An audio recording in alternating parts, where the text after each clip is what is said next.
Kalau berasa doa tak berapa nak makbul, cara dia ialah banyakkan doa untuk orang. Ini rahsia saya beritahu malam ni yang disampaikan oleh Rasulullah sallallahu alaihi wasallam. Doa kamu untuk saudara kamu.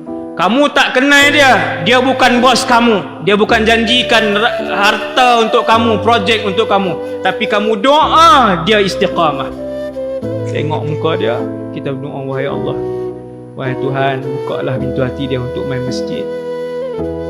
Kata Rasulullah, doa satu muslim kepada muslim yang lain tidak ditolak oleh Allah, sebab tak ada kepentingan.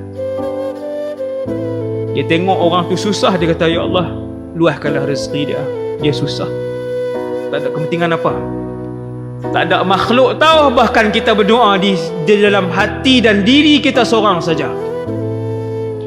Selain daripada doa itu tajam, doa itu sangat tajam, dimakbulkan oleh Allah insya-Allah.